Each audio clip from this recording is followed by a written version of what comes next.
Here we go again.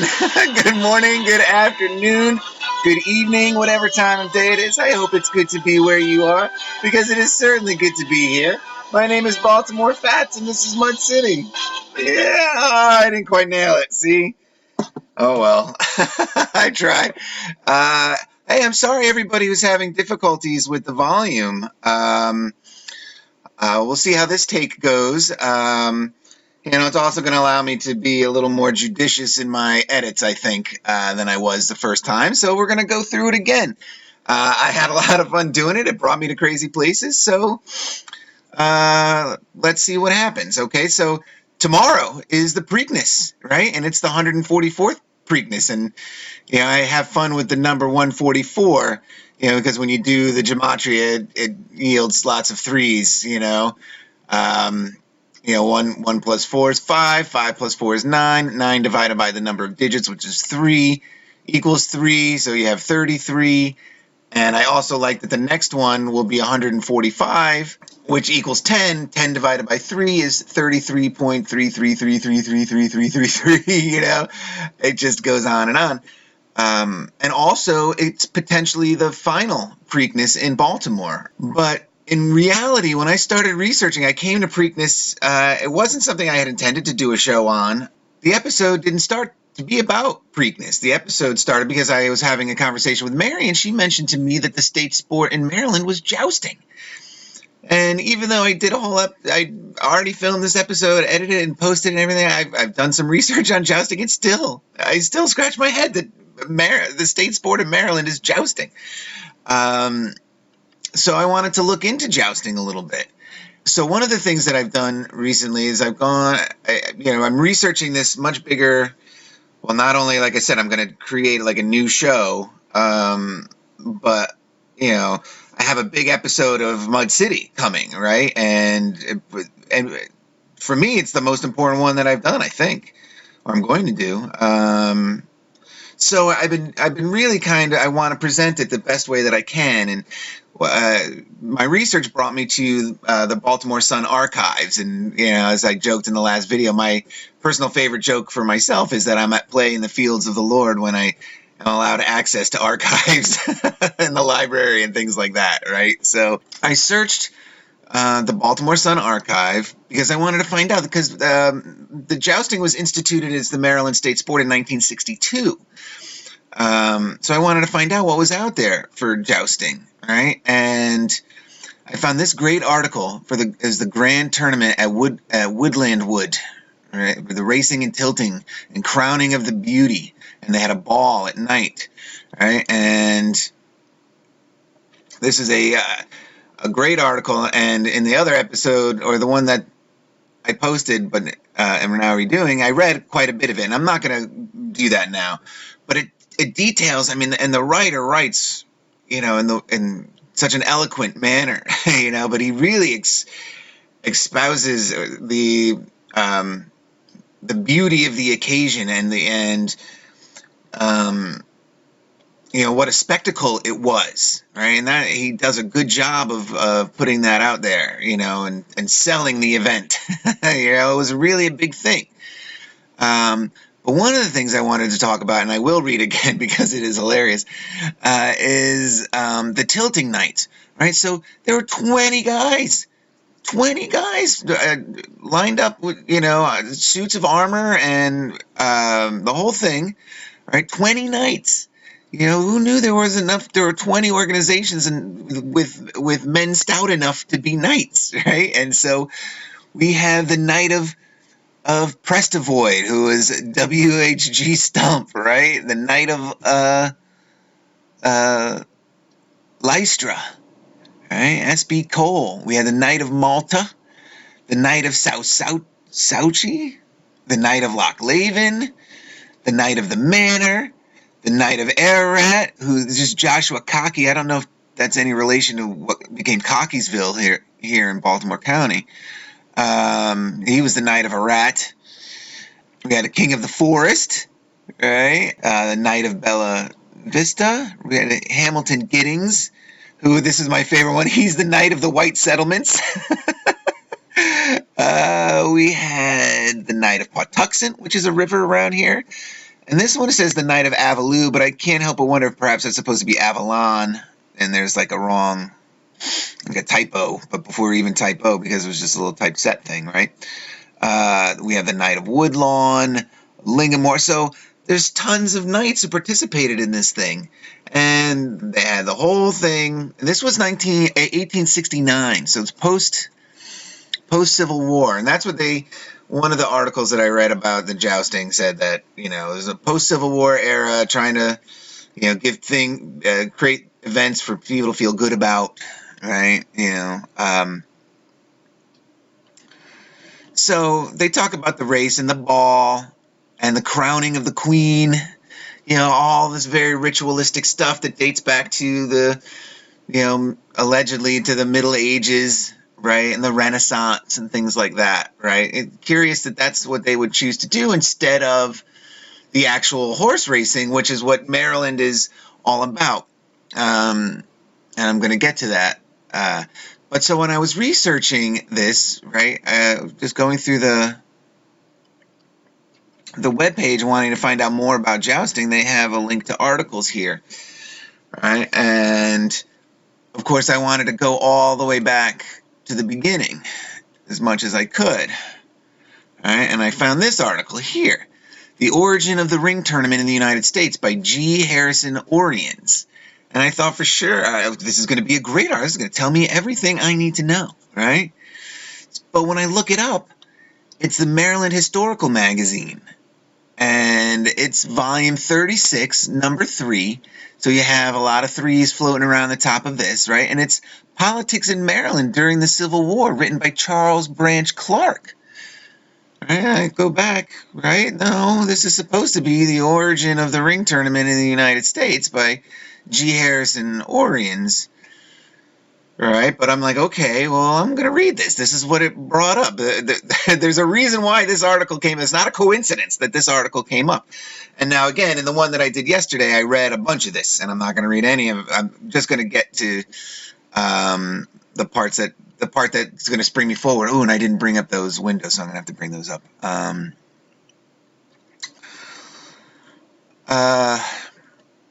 Gotta see. I don't have to find it.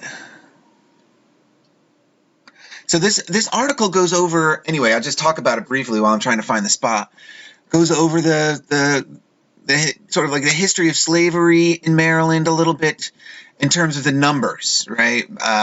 Because they make a big deal about talking about, and again, it's all over the place in Maryland history how good Maryland and Baltimore were to the freed slave.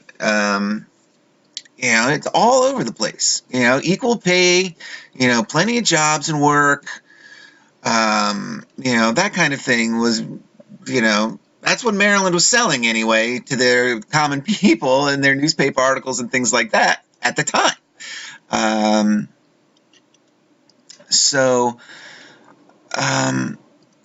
They talk about, of course, the Quakers, and I have to get more into the Methodists, I guess, but the Quakers are really abolitionists. They're really aggro about it. They think slavery is really wrong, and they push for abolition quite hard. And they talk about the changing numbers, the numbers of of Negro slaves to Negro freemen in Maryland and Baltimore. But I think it's coming up here. Yes. All right. So this is where I'm going to read a little bit. It says, the founding of the Colonization Society of Maryland indicated the willingness of the people to make sacrifices on behalf of emancipation. During the national panic of Van Buren's administration, when Maryland was unable to pay interest on the state debt, the Emancipation Fund was never cut off. And after the first 26-year period had elapsed, the annual appropriation was twice renewed. In addition, the society, acting as an auxiliary of the General Society of Washington, was incorporated with full powers to carry out the ends it had in view. That's a very interesting statement, and it also shows the kind of muscle that this the Colonization Society of Maryland had, that even in economic crisis, the funding for the Colonization Society was never cut off. And in fact, it was twice renewed. The society lasted some 26-year period, and it's an auxiliary of the General Society of Washington, which I failed to look up in the other episode. So the other one that I did. So let's do it again, okay? But I also need to look up the Colonization Society of Maryland because that's really interesting as well. So let's get those set up.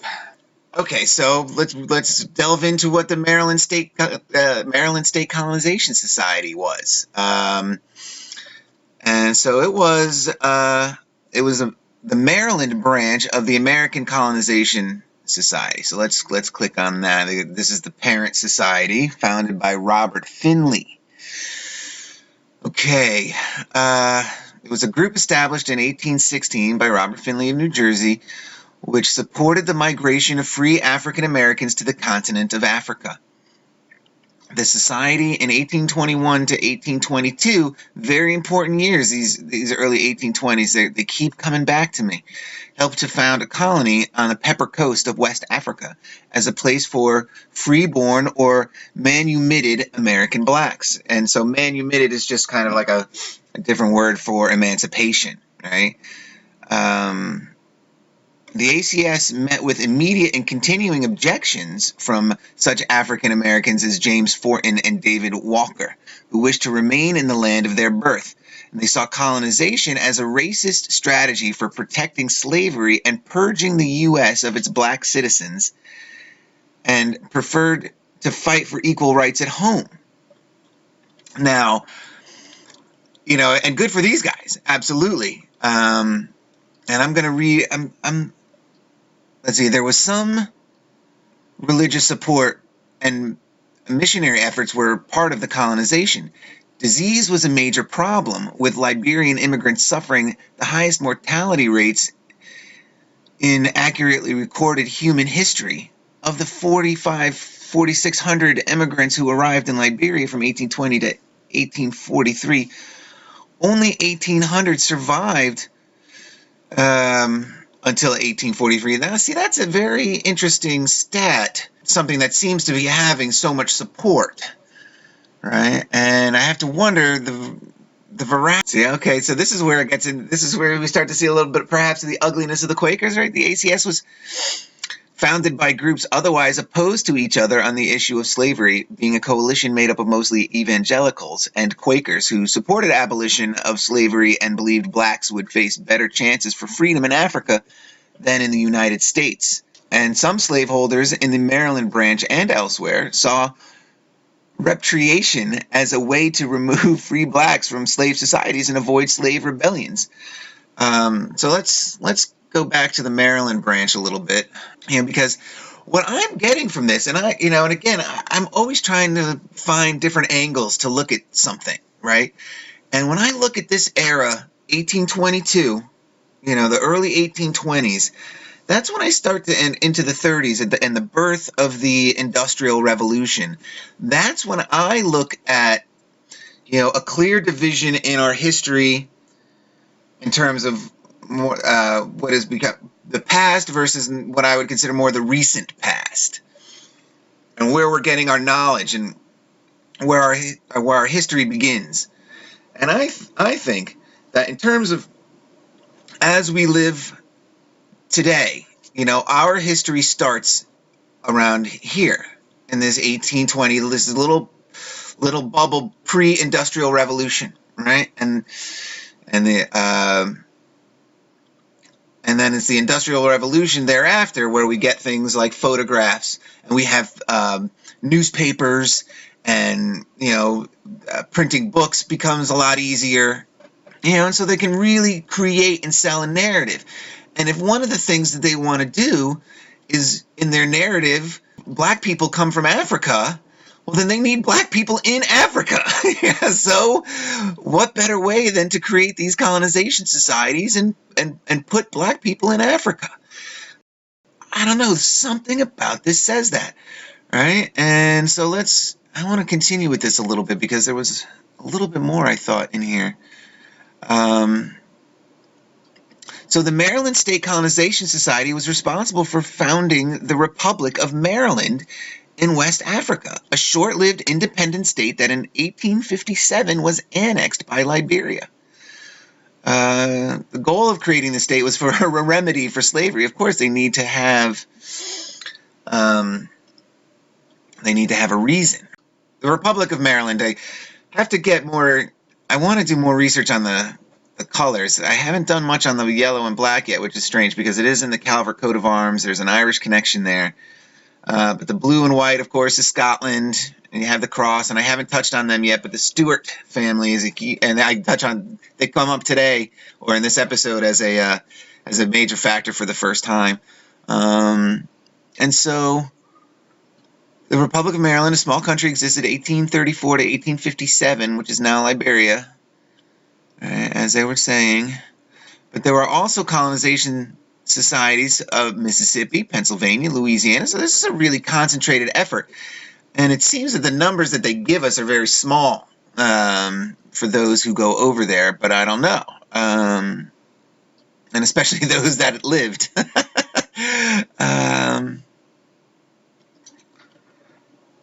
So here it says the American Colonization Society had been founded in 1816, in part due to alarms over the violence of the Haitian slave revolution and its aftermath. And I'm not going to get all into the Haitian slave revolution, but the way that it's presented here, to me, I mean, I'm sure if I were to look into this, I would come away with the feeling that it was a false flag of some sort to stir up, abolitionist movements.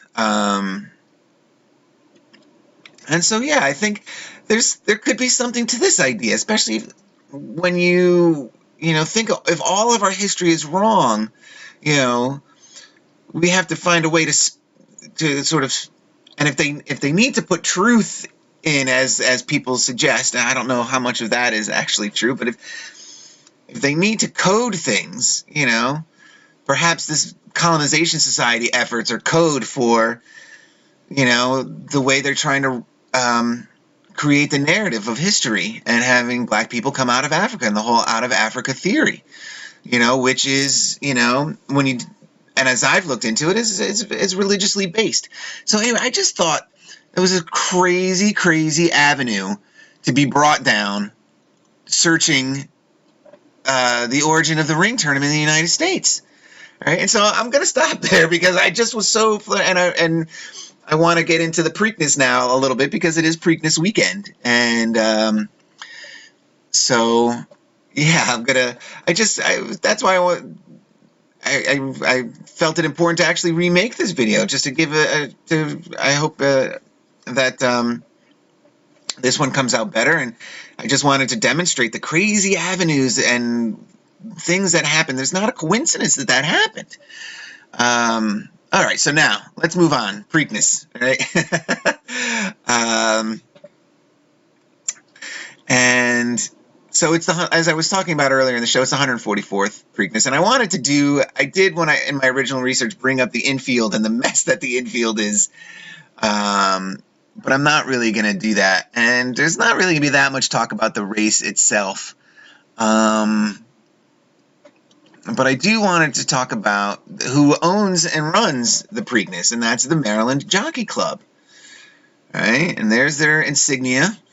Right? And it's a sporting organization dedicated to horse racing, founded in Annapolis in 1743. All right, more than 30 years before the Revolutionary War, and is chartered as the oldest sporting organization in North America. And after 267 years, it remains the corporate name of the company that operates Pimlico Racecourse. And it talks about the other race courses that they have. And this is the trophy that was awarded in those early days of the club. It's the Annapolis subscription plate. And they say it's the second oldest known horse racing trophy, but I've yet to find the first. I went looking for it a couple of times. Again, my research skills aren't the best, but I could not find it. And also, when you Google oldest sporting trophies in North America, the Stanley Cup comes up, and the Stanley Cup is, 130 some years after this. They had their first race and it was won by here's the Stewart name, right? They were won by George Hume Stewart's Dungannon, right? And they had irregular race meetings. You know, they were interrupted by the French and Indian War. I don't know why the French and Indian War would interrupt their racing schedule, because they seemed to have no problems, you know, before there was wars going on. Right, George Washington attended. He was a member of the Jockey Club, and he went frequently in 1762, almost every carded event. And he attended races in 66, 67, 71, 72, and 73. And so I like to think maybe George Washington had a bit of a gambling problem. You know, they postponed it during the war, but even before the treaty was signed, the formal peace treaty was signed, and there were two members of the Maryland Jockey Club who signed the peace treaty that ended the Revolutionary War, William Paca, and of course our boy Charles Carroll of Carrollton, and I'll just go to show, his cousin, the barrister at Montclair, had a racetrack. This is a map, you know, that he had a racetrack on his property for his horses, and the Carrolls took a lot of pride in their horses. So before the peace treaty was signed, they had their races up and running again, right? And so on March 1st, 1783, which is interesting because I'm going to get into the calendars in my episode that I've been doing all this research on. Right? I'm going to get into the calendars. So this date means a lot, something very different than what it means to us today. Right? And I'm sure most people many may know that it's the new year in the older calendars, right? And so at Mr. Mann's Tavern in Annapolis, they met, right? Mr. Mann. And so they created the rules and the prizes and so on and so forth, right? And this is what got really interesting to me, and I noticed they didn't bring up the window for the Library of Congress. Well, I guess I don't need to. It says that they were issued a charter by the U.S. Congress in 1830, which is now on display in the Library of Congress in Washington, D.C. And so I was like, that seemed kind of crazy to me, because I didn't understand why a private club, a sporting club, would need a government charter. You know, so there's some funny business about that to me, which I don't understand, you know, fully. And so I wanted to read the charter, and I figured, well, if it's on display in the Library of Congress, and then I'm going to be able to find it. Let's see if I can get to the library, if they have the website on here.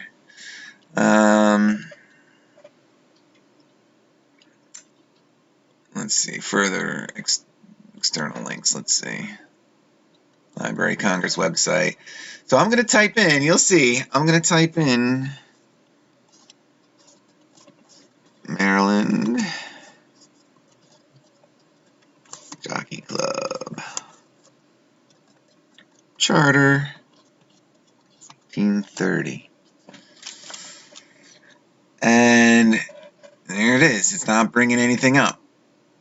You know, and which is curious to me, because if it's on display, how is it not in the archive? You know, and I scrolled through this, and and I didn't find it in there. Again, that's not to say it isn't in there, but it wasn't for me to find it. And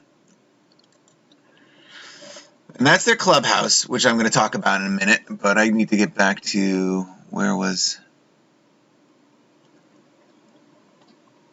Oh, wait a minute. I was here, right? Okay.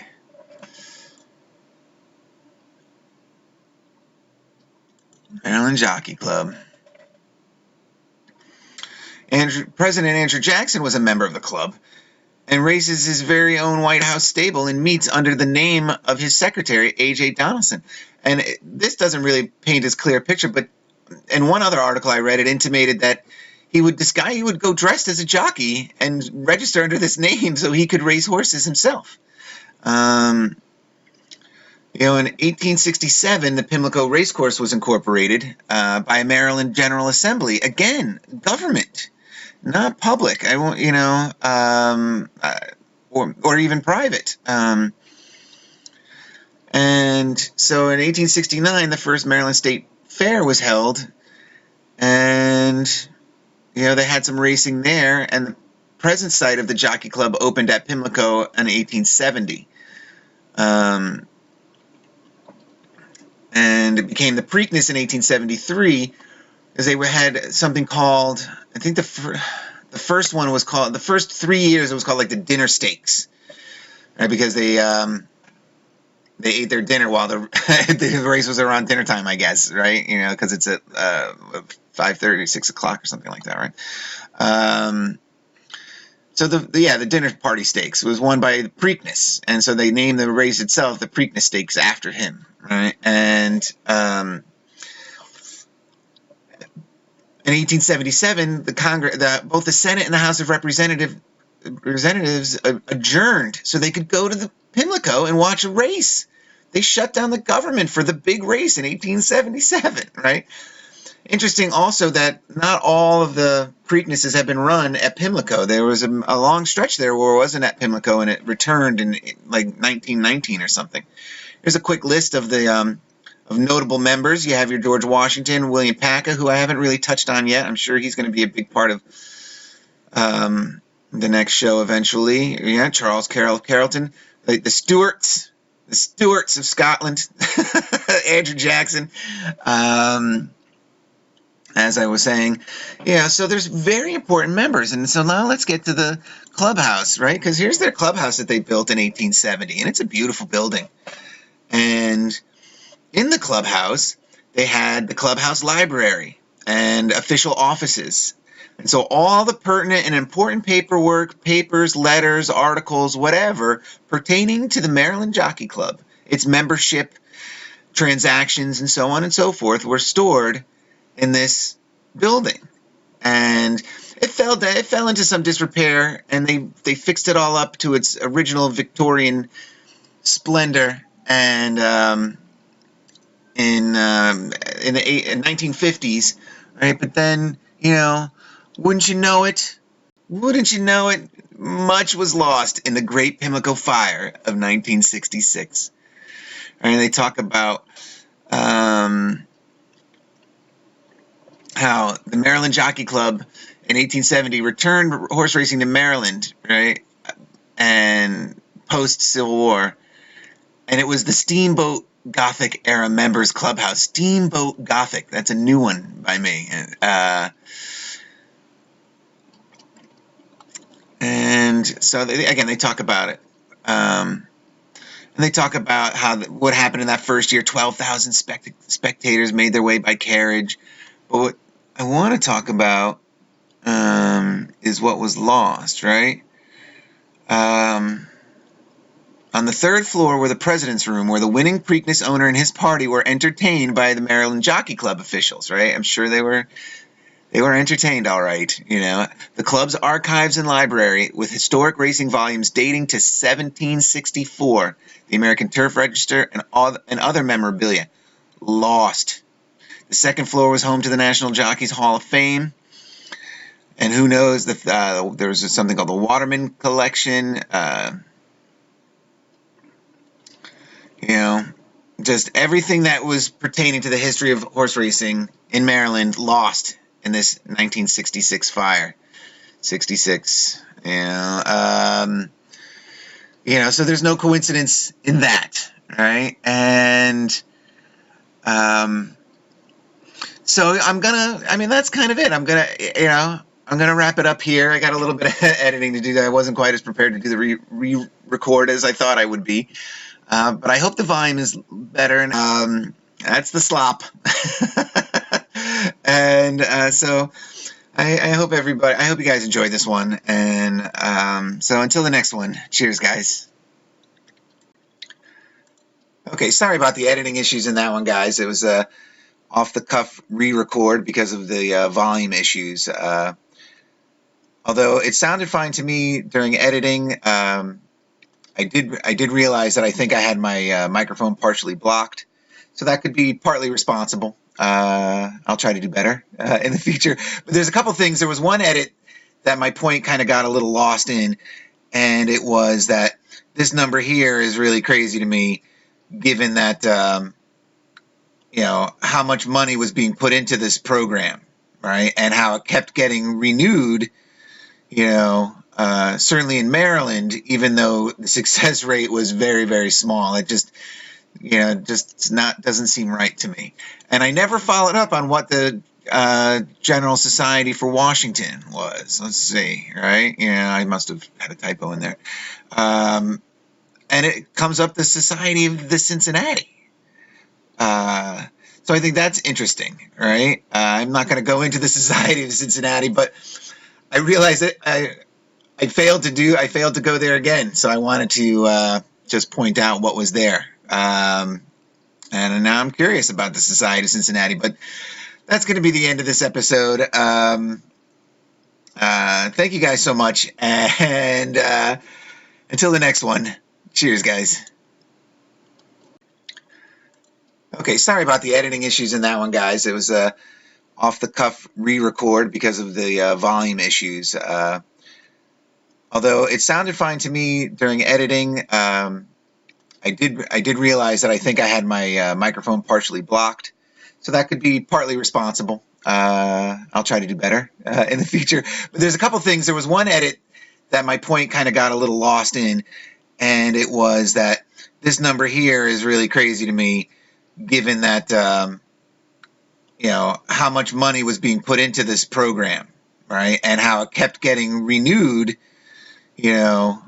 Certainly in Maryland, even though the success rate was very, very small, it just doesn't seem right to me.